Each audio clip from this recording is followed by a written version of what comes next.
বগুড়ার ঐতিহ্যবাহী সরাদ দই সম্প্রতি ভৌগোলিক নির্দেশক বা জিআই পণ্যের স্বীকৃতি পেয়েছে। তবে এই গৌরবের আড়ালেই উঠেছে অস্বাস্থ্যকর পরিবেশে দই উৎপাদনের অভিযোগ। প্রায় ১৫০ বছর আগে বগুড়ার শেরপুর উপজেলার ঘোষ পরিবারের হাত ধরে শুরু হয় সরাই দইয়ের যাত্রা। স্বাদ ও মানের জন্য দেশজুড়ে পরিচিত এই দই এখন জিআই স্বীকৃত। কিন্তু কিছু অসাধু ও মৌসুমী কারখানার কারণে ঐতিহ্য আর জনস্বাস্থ্য দুটোই এখন হুমকির মুখে।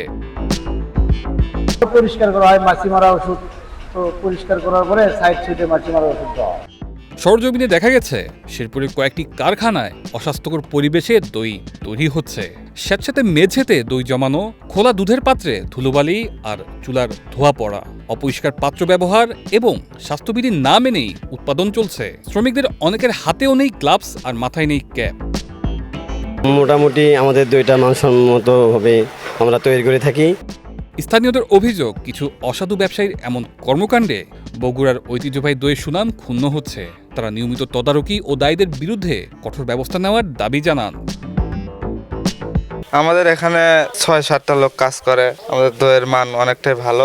৬০০ গ্রাম আমাদের ওজন দেওয়া আছে, উল্লেখ দেওয়া আছে। তাই আমরা আমাদের রেট ওই সরার সাথে প্রতিটি সরার কান্দার সাথে ওজন দেওয়া থাকে, লেখা থাকে সব। এ বিষয়ে শেরপুর উপজেলা নির্বাহী কর্মকর্তা সাইদুজ্জামান হিমু বলেন, বগুড়ার দইয়ের ঐতিহ্য রক্ষায় প্রশাসন সচেষ্ট।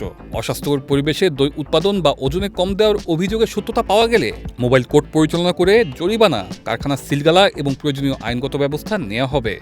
দইয়ের পরিমাণের একটি বিষয়, এখানে আসলে পরিমাণে কম দেওয়ার আসলে সুযোগ নেই। এই বিষয়টি আমি শুনেছি। আমরা দ্রুতই একটি অভিযান পরিচালনা করব বলে আশা রাখছি। কেউ যদি পরিমাণে কম দই দিয়ে থাকে সেটা আমরা আইনানুগ ব্যবস্থা নেব।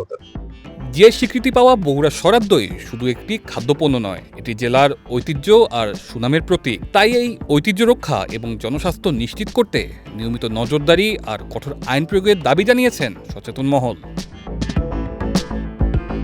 তানজিলুর রহমান তুষার, বৈশাখী সংবাদ।